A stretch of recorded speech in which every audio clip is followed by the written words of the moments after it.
Welcome to the Encore Audio Archives YouTube channel. I'm Taper Dave, and this is my channel. I've uploaded hundreds of talks here that I've recorded at meetings in West LA, and I've also recorded conventions starting in 2013. I've got a bunch of those up. And Walt and Mary Murray, the original owners of Encore Audio Archives, started the company in the 80s, and Walt recorded Joe and Charlie's and a bunch of stuff down in Vista, California. My sobriety date is June 20th of 1994. I hope you find something you like, so please like and subscribe to my channel and comment down below. If you want to hear something that I don't have or that you don't see, I'll see that I get it. Anyways, take care and have a great day if you want to. Eddie Davis, I'm an alcoholic. Thanks for having me. I'm sorry I wasn't here earlier to meet everybody at the beginning, but we were parked on Sepulveda South way here. I figured leaving North Hollywood at 6 o'clock was plenty of time to get here, and I was incorrect. But it was a good chance to practice our program. Me and my friend Mikey, when you get a Irish Catholic and Italian New Yorker trying to exhibit some serenity and don't show each other how really angry we both are. And we're like, there's that one of us is going, it'll be okay, be all right, yeah. And then the other one's going, who are these people? You know, I was born and raised in Burbank, man. I mean, where are they going at this time of night? Who goes on Sepulveda South? You know, we didn't even get on the 405. We got locked up there at the Getty Center, and 30 minutes to get to Westwood Boulevard. And by the time we got to Westwood, we were both practicing our program. See, because had I known the format that was, a normal Southern California format where you have the opening of the meeting and the readings and then the birthdays and then a leader and then the break and then the speaker, I would have been cool with that. But of course, I thought this is the only meeting in Southern California where the speaker starts at 7:31. And we're going to walk in, and a room full of people is going to give us the finger, and we can go back to our CA meeting in the valley. But that's where the head goes. And I didn't have a drink today. Of course, it's still early. We had to go by Pico, man. We could have had a little cocktail on the way here, I mean. And I don't ever want to forget that it's a one day at a time program. If you're sober today, you and me are tied. The record in AA is one day at a time. Just one day is the record. My ego doesn't want to say that. My ego wants to tell you how many thousands of days I have and how many souls I've saved. And the problem with that is if I'm going to do that kind of a pitch, then I need to come in here with a robe and sandals and staff and bless you all, And so the truth is, I need to just come here and share the good news. And the good news is that I didn't have a drink today. That's why I came to Alcoholics Anonymous the first time, and that's why I came tonight. I don't want to drink. Although the fellowship is very important, the meeting is very important, I believe the steps are extremely important. Showing up on time is very important. The sponsors are very important. Working with others, the selflessness is very important. But that not drinking part fits right in there. At least my sponsor thought so. My sponsor thinks the not drinking part is the most important part. And isn't it amazing how the first half of the first step, and that's what that's about. If we didn't have this first half of this first step, why, there'd be lots of people here tonight helping each other, hugging, loving. That not drinking part keeps a lot of people out of AA. I mean, if you could just skip the first half of that first step, we just came to help each other, because we love to help each other. I mean, we will absolutely give away the farm. We will take a guy from here to San Diego for a triple bypass, and we wouldn't go to the doctor unless the mortician is in the next room. And I don't know what that's about. I think it's something called alcoholism. And I am the kind of alcoholic that is defined as having alcoholism caused serious life problems. I don't know if I ever had an allergy, and I don't know if I ever had an obsession of the mind. And those were all the reasons for me not to stay here, because I read that. I'm a writer, and I read that part, and I said, oh no, that's not me, don't belong here. Then I read another chapter, to the wives. I didn't have one at the time, so I didn't need to read that chapter. And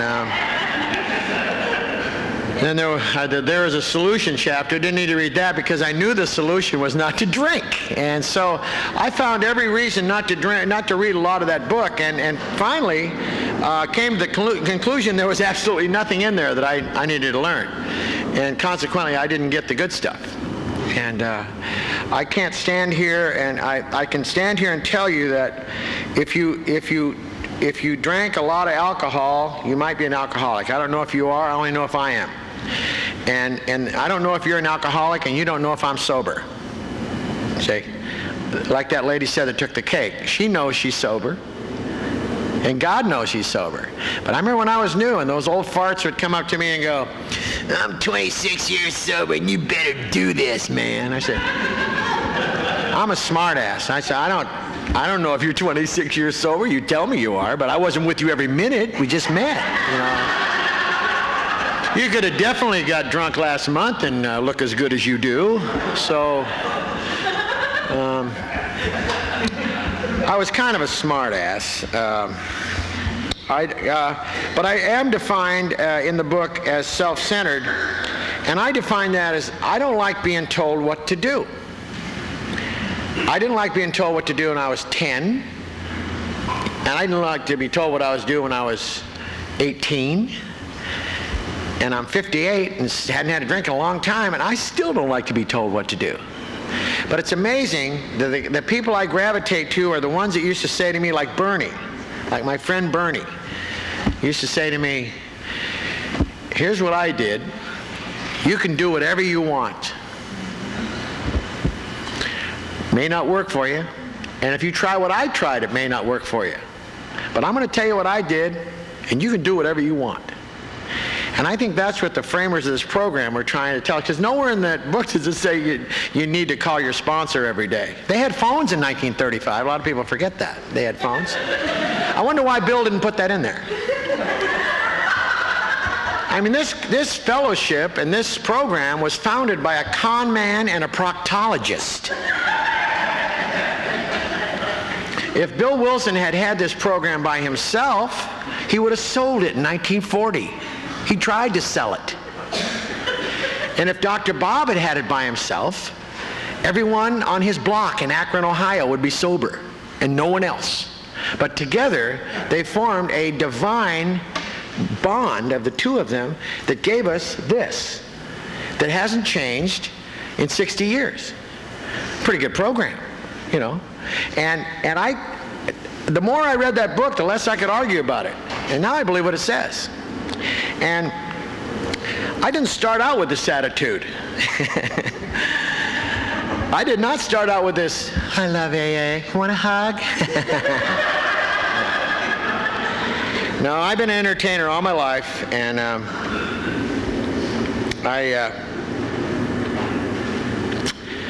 when I was 10, I talked about being 10.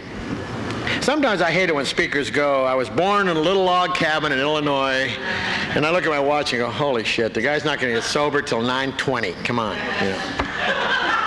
I mean, I time it. You never done that when you go to a speaker meeting? You know, the guy's like, you know, the meeting's over at 8:45 or 8:50. The guy's getting sober about 8:40. When does God come in? Come on. Well, let me cut to the chase. I have tried this program with God, and I have tried this program without God. And if you don't remember the thing I said, remember this. Without God, bad. With God, good. Without God, relapse. With God, uninterrupted sobriety.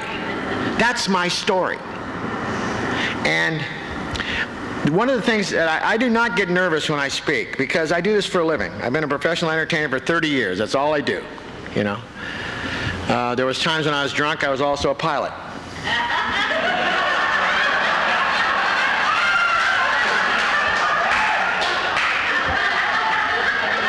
Even though I was a hospital corpsman in the Navy for 4 years, there was times in Oceanside when I was a fighter pilot. I remember when I worked in a factory one time for 4 years, and I used to check these little fuel things, and we used to go drinking, and after a while, you know, it was like, yeah, not only did I check, I designed these. I'm in the engineering department, and I'm also into the Apollo 11 program in the clean room. I'm designing stuff that's going to go on the limb. And then after a few more drinks, it was like, they'll be flying me to NASA during the liftoff. I'll be communicating from the ground with the astronauts. And then a couple more drinks, I was in the capsule.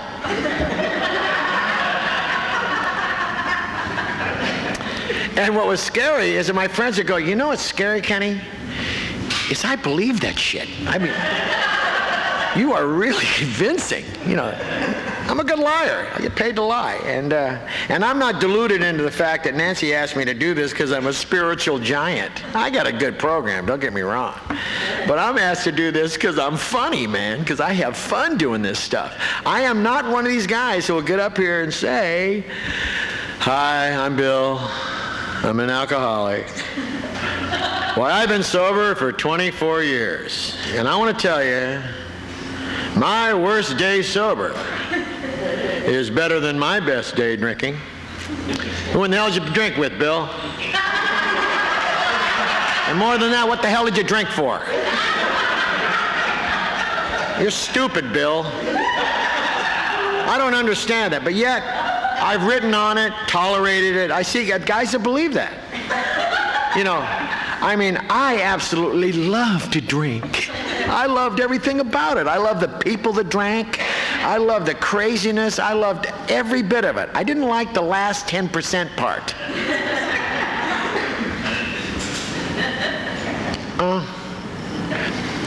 I used to try to figure out why I drank. That's a good way to become a newcomer again. I gotta figure out why I drank. Let me see. That didn't work. I can't figure out why I drank, so why don't I just drink again? That's great. It's like resentments. I have guys I sponsor. You know, Kenny, I really hate that guy. I hate that guy. I got a resentment for him so bad I can't stand it. Oh, really? Want to get rid of it? No, I want to figure out how it got there first. I want to figure out what's lacking in my program before I can...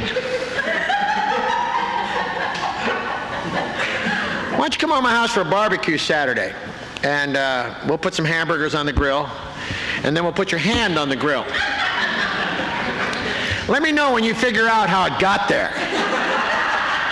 You don't need to figure it out. Get the son of a bitch. You want to get rid of it, you know. This program does that. It's called an inventory. It's called a 4-step inventory, where I get to, this is the only program in the world that you get to absolve people of 90% of their behavior, no matter how bad it is, just for a moment. Remember, my sponsor told me, now we're going to take this resentment and we're going to set it over here. We're not going to get rid of it. We're not going to take away the fact you need to get even with that guy.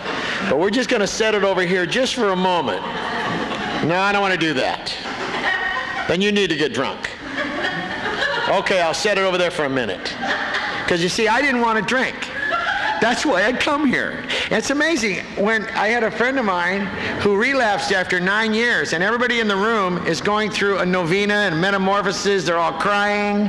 And people with a year or two go, did you hear about Bill? Oh, Jesus, he got drunk. Oh, God. Really, run this by me again. He's an alcoholic and he drank? What part of that do you not see? Well, he was sober for so long, he sponsored 35 guys. How do you sponsor 35 guys? I mean, come on. You know. But that's just my opinion. I could be wrong. What happens in this process for me, the only reason that I am sober today is because I asked God to help me do that. A lot of people will say that God helps them in their sobriety. God is totally responsible for my sobriety. And I know this to be a fact because he's the only one I ever asked. I never asked any member of AA, please help me be sober, please. Never did that. I said, so what you're saying, if I don't do that crap, that I'll get drunk again? Yeah, watch this. Then I go back to being 10. Because when I was 10, I was a pretty good athlete, little kid, little leaguer. And my dad was a prop master. I grew up in these lots. I'm a native Californian. My old man, 35 years at Paramount, prop master. And well, actually, his job was being an alcoholic. His hobby was being a prop master. And he didn't have time. He did the best he could. But alcoholics are very busy. They sometimes don't have time for their children. Because as an alcoholic, you have to be very busy being an alcoholic. It takes a lot of time. And so I ended up going to my Little League games alone, and all my friends would make fun of me. Where's your dad? Drunk? Where's your old man? Drunk? And it hurt my feelings so much I told my mom, and so my mom, being the perfect Irish codependent, she came to all my games. And that was even worse, because all the dads were there and my mommy was there. And somewhere along the line, I figured it out, even at 10 years old, that if I became the best player on this team, why, they wouldn't care if I brought Frankenstein to the game. And that's exactly what I did. I became the best player on the team. I became the most arrogant player. I became the captain of the team, the superstar. That's all well and good. That's like really a nice thing to come up here and tell you. But when you're 10, it's very hard. It's very hard to be 10 and have the world on your shoulders. And it's very hard to be 10, 11, 12 and go home and your old man's drunk going, I see in the paper here you went 3 for 5. What's the matter? You can't get 4 hits, you little pain in the ass? You know, and I just hated him. I'm not going to get into that too much because I know I'm going to have to write on it and talk to Mikey about it. And because Mikey helps me a lot with that. Mikey helped me go to my dad's grave on Wednesday, on Memorial Day. And growth for me is that I didn't spit on it. And I haven't spat in his grave for 3 years. And it takes a long time sometimes. I mean, people say, well, what he did made you what you are. I went, no, you mean like a boy named Sue? I wasn't going to be there for you, so I named you Sue, and I knew it would toughen you up. Yeah, that's great. That's really it. Yeah, that's a good claim to fame, man. A boy named Sue, yeah. I had a lot to do with what I became, and God had a lot to do with what I became. And what I did become was an arrogant, self-centered egomaniac that was looking for Alcoholics Anonymous, because I was really qualified when I got here. I became an entertainer, got very successful. I'm now on the fringe of show business. Last night I did a one-nighter in Pahrump, Nevada. They're not really impressed, are they? 27 years in Vegas, we made fun of Pahrump. God takes me to Pahrump last night. And you know what? It was a great show. People were great. They were wonderful. Money was a little short. But I love to drink, and I love to do drugs, and I love to be the center of attraction. And I didn't like being told what to do. In my 12 and 12, where it says that part about in the 30s, they checked on alcoholics and found that they were overly grandiose, childish, and sensitive. My sponsor crossed that word sensitive out and wrote the word touchy. Sensitive is like for Michelangelo. Alcoholics are touchy. We don't like to be told what to do. The 2 words that will separate me from God, this program, my recovery, my success, and anything that God has in store for me is 2 words: I know. So in my experience, that was me saying, I know, and now I have sponsees that when I tell them things, I'm just simple things like, you think it might be a good idea to get God in your recovery? I know. Do you think you might want to take a newcomer to a meeting now and then? I know. So you want to get started on these steps? Maybe help you find God? I know. I need to do that. I love that. I need to do that. I hear that in meetings. After Bob shared, I know now that I need to do this. When will that be, pal? Today? See, guys in my home group, in my stag, they don't call me a Nazi, step Nazi. I am a terrorist. I am enthused about this stuff, man. I love this stuff. I love this like I like drinking. That's why I don't drink. I do this instead of drinking, because this is better. I will guarantee if this wasn't a better deal, I'd be drunk tonight and happy about it. I would rather chance death than being here going, oh, I love being around here. God, this is fun. Oh, I don't want that. I mean, I know I need to stop drinking, but the two words are I know. And one guy, he called me from Costa Rica. He's been addicted to heroin now for 3 years. This guy did all the steps. And I remember I used to tell him, you think you ought to do an honest fourth step? I know. And you think you might want to sponsor somebody? I know. And amazingly, how these guys call me at 3 o'clock in the morning, they go, Kenny, you won't believe it, man. I got drunk. And I go, I know. Of course you did. It's amazing when you have untreated alcoholism, the only thing to treat your alcoholism is alcohol, unless you treat it with this stuff. This is like medicine. If you have alcoholism, some people say it's a disease. I don't know. I don't really know if it is or not. I mean, I kind of go along with the program that it is, but I don't feel like I'm sick. I don't feel like I'm sick getting well. I will never be the guy that goes, hey, you know, the reason I screwed around with your wife while you were on the road is that my alcoholic mind mugged me. And my disease just stepped up and grabbed me, and there I was in bed with her. It was my alcoholism. No, you're a jerk. Don't throw it on that. That's a cop-out. I mean, I heard guys do that. You come in here as a horse thief, and we'll make you a sober horse thief. That's not the program I'm in. The program I'm in, if you're a horse thief and you're drunk, we come in here and you stop the drinking, and then all of a sudden you don't like being a horse thief anymore. And all of a sudden God's in your life, and what would God have you do? Let me see. God, you think I ought to steal some today? Oh, you do? Good. I ended up, I've always been a smart ass. We've already established that. And I ended up working, touring with, and I can say as break as that. And I mean, I've toured with the Gatlin brothers for 17 years. And when Larry Gatlin got sober on December 10th of 1984, he was smoking lint at the Hyatt at DFW. And we got him into Betty Ford. I was helping him because he was really in trouble. And I remember I called him every day in Betty Ford. And in order to call him, I had to line out a lot of cocaine and call him. And I would snort cocaine. I'd talk to Larry, tell him how proud I was and how good he was doing. And one day, about the 5th day, he heard me snorting this. And he goes, Kenny Bob, are you doing cocaine while you're talking to me in Betty Ford? Well, yeah. Why? You find nothing wrong with that? No. Larry, are you going to get on my case? All these stuff done for you? You're the one in Betty Ford. Well, I was mildly deluded. And the truth was, Larry, the reason I came to AA is because Larry said to me, if you don't go to Alcoholics Anonymous, you're going to be fired. We'll find somebody else. Because I don't want to be around that stuff. I don't want to be around guys that do it. I don't know if that's a good deal that he had to have an all clean surroundings, But that's what he had to do. And so I said, it's really unfair you're making me stop drinking use, man. And he said, so I went to Radford in North Hollywood. My last drink I had was on January 11th of 1986. Haven't had a drink since.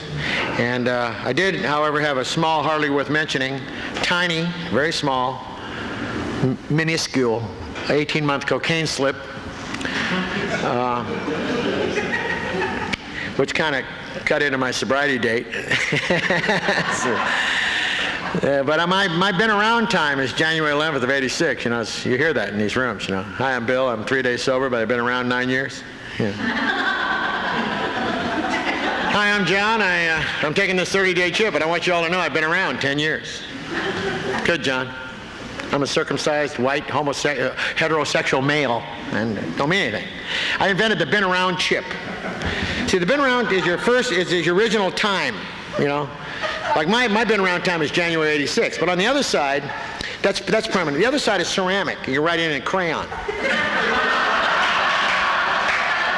And it's for a quick rub off and a rewrite.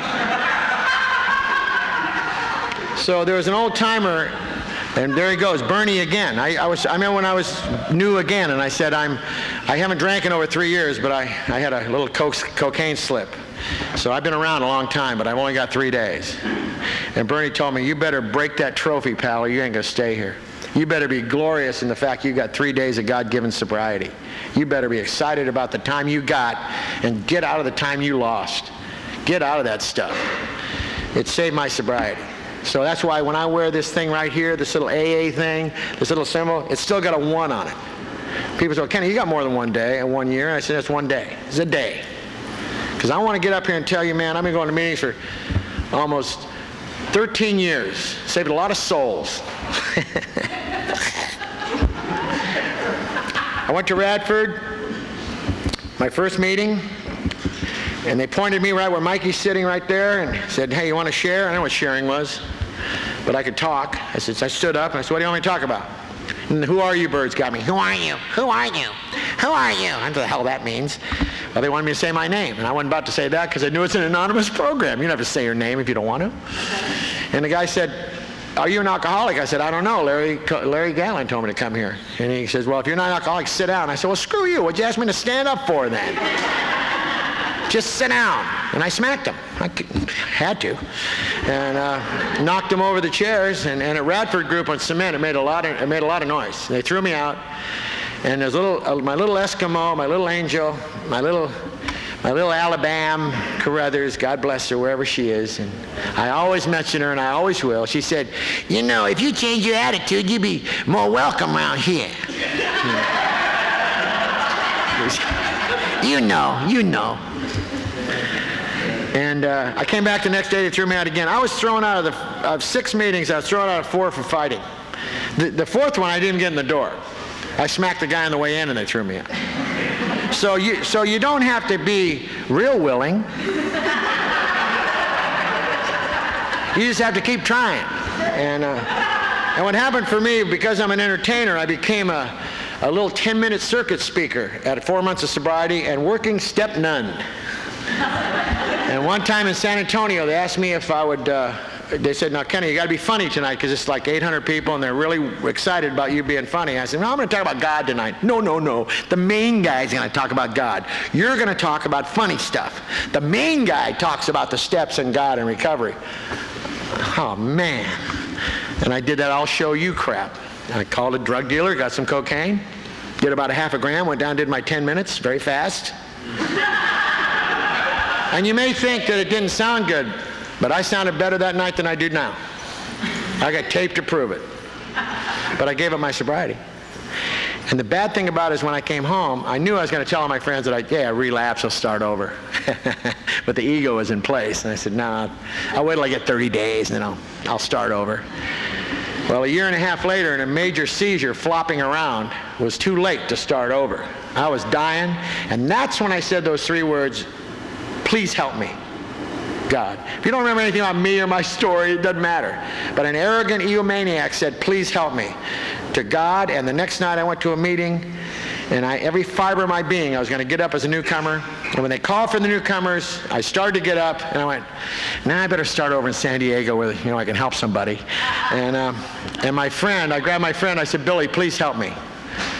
And I've been using for a year and a half. I almost died last night. And you know what he said in a compassionate, loving AA way? I have more time than you now. Well, no shit.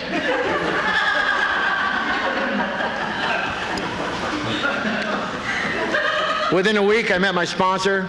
Within a week and a half, I met my friend Bernie at the Chandler Lodge. God bless him wherever he is. I remember New York, Bernie used to always say things about, he said, you just keep coming, Kenny, And Bernie's the one that told me when I was really, really new the second time to say, he said, we all know you're funny. We all know you can talk. We don't know if you can shut up. We don't know if you can be quiet. Do you think you might try to be quiet for 60 days? And I love Bernie. I said, of course I could, Bernie. He said, and you'll learn something. He didn't tell me what it was, but boy, at the end of 60 days, if you know you're not going to share, read, participate, and do anything, guess what? You do this. Because you'd have to sit there and go, if they call on me, I'll open with, let's see, or if I get to read, I'll wear the glass. No, I won't.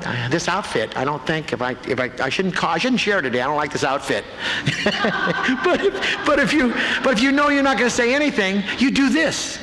And at the end of 60 days, he hugged me, I hugged him. He told me how much he loved me for doing that. And I love that man. I'm so glad you're here to remind me. Some people that go on, that die, and you just forget. But Bernie was a big part of my sobriety. I don't know. See, I know now the way God works in my life. I didn't come here to share tonight. I came here to meet you and have you tell me about Bernie. That's why I'm here. When I go home tonight, I don't give a shit if I talked here, if it saved anybody's souls or anything. I got to think about my pal, man. I got to think about a guy that I stopped my ego just for a second and went, man, I want to be just like him. I want to be like him. I love that guy. And I don't even like Yankees. All my family is Texans, man. We don't like New Yorkers. My new best friend, Mikey, he's from New York. He talks like this over here. What are you talking? I'm saying, Mikey, we're going to be late. They're going to be pissed. He says, so what? We'll go in. They don't like it. We'll leave. I don't care. Forget about it. Forget about it. He said, and we pulled in. We don't know where to park. We've never been. Hey, park in the handicap. Who cares? He says, I looked in there. They didn't say wheelchairs. We're all right. I love being in recovery. I'll tell you what Alcoholics Anonymous is to me. 4 years ago, I took a kid to a meeting, 17-year-old kid from a recovery house with his hair straight up. He got in my car, he put in a tape, Megadeth tape, and I hated him. First of all, he was late. Second of all, I hate Megadeth. Loud-ass music, and I'm a musician. I went a block, I stopped, I said, get out. Get out. And he goes, what do you mean get out? He's only 17. I said, get out. You didn't care about my car, you didn't care about being on time, you don't care about my life, I don't care about you, get out. Well, what am I supposed to do? You're supposed to take me to a meeting. I'm not that spiritual. Get out. Call Mickey Bush. He'll take you. Call Mickey. He'll give you all his words. He'll be great. I love Mickey. I told Mickey, I've known him for a long time. I told him the other day, I said, you know what scares me, Mickey? You were sharing and I was nodding. It scares me to death. I took the kid to the meeting. I eventually got him in the car. We went to the meeting. And of course, the guy sharing was the guy I don't agree with. It was Mickey. And the kid, of course, I love this guy. I just love this guy. Of course you do. Of course you do. And I took the kid home, and then I noticed how far it was and how much gas I was burning up. And I didn't have enough money. What the hell am I doing this for? And he got out of the car, and I wanted to tell him what a crummy time I'd had. And I heard myself say, I'll pick you up tomorrow night. He goes, whoa, okay, dude, great. That kid just celebrated his 4th birthday. He moved to Des Moines, Iowa. He called me on his 1st birthday. We cried on the phone. It's real lame shit. It's real lame. He cried, I cried. He hung up. I call him on my birthday, we cry. He's got a new baby. He's 21. He's having a great time. We love God. We love sobriety. And I would have missed all of it. I would have missed all of it if I didn't shut up for a minute and have some guy say, you try what I did, and I promise you, it'll be different than what you got and maybe better. And if nobody told you they love you today, I do. I remember an old timer in Laughlin. He said, I'm 44 years sober. Here's my pitch for this evening. Love me or drink.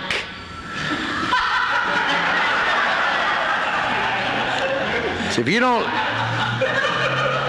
learn to love the fellowship and the people in these rooms, you better get another program, because it's hard to be a fan of AA. You got to be a player, man. I love being a player. I don't know what you need to do. It doesn't matter what you do. It doesn't matter what you do. It matters what I do to help you.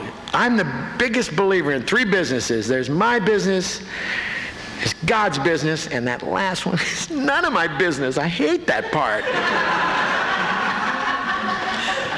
I went to my first Al-Anon meeting and it pissed him off. It was a big meeting. This was like 8 years ago. I went there because I sponsor guys. if you're a sponsor and you want to learn how to sponsor people, go to Al-Anon. They'll teach you how to kind of let it go a little bit. I got up and I said, my first meeting, I said, "Hi, I'm Kenny. It's my first meeting of Al-Anon, and I'm sorry." They were pissed. So I close the same way. I close the same way anywhere I speak. I believe God. We're all God's kids. I'm His favorite. I know that. And you know what? So are you. I believe that God, if God has His kids, He also has pictures like a father does of all His children. And He's got a big wallet. And He's got it open right now. And He's looking at His children. And He's looking at a picture of you. And saying, "I love this one the most." Now, that may be lame. And that may be not true. That may not be anything. But I believe that. And it's kept me sober for a long time. Try it. It works. Thanks.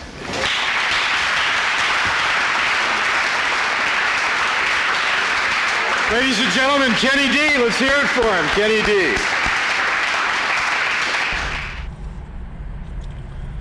Okay, this is how I prepare my drone for launching. I like to do it inside the cab of my truck so I'm not standing outside in the weather. To install the joysticks for control, up and down, right and left, powered on. I have an Android phone that I use to connect it to the drone with. And it's actually controlled through the iPhone, through an app. Oops, wrong way.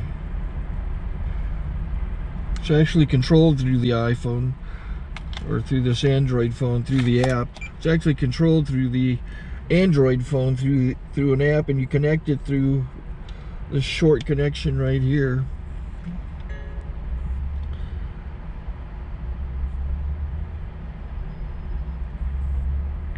Remote control connected. Remote control's connected. So I pull out the drone. I have to extend the legs, long legs extended first, then the short legs. Remove the gimbal protector. Set that aside, then power it on one short burst, then one long burst. I lay it down. So I have to go to calibrate. So the drone's not connected yet. It shows you here as this drone gets disconnected, even though the remote's powered on. So the drone has to establish it's connected. So I go into the app to calibration mode. First I'll calibrate the remote controller. Start calibration. Out, in, out, in, up, down. And then this little wheel is to control the gimbal. So it's calibrated. Go to gimbal calibration, start calibration, and then it calibrates the gimbal. I don't know if that shows up. The gimbal's moving all over the place. Changes, you can see it on the video. And I'm calibrated to take off. It's acquired 7 satellites at the moment. There are 26 satellites up in the sky, which it has to acquire before you can take off. So it's connected. It's got enough satellites. This is white. I can go to press this little arrow button, swipe right to take off, and it would start the motors if I slid this to the right. But I'll wait till I get outside. Don't want to do it inside.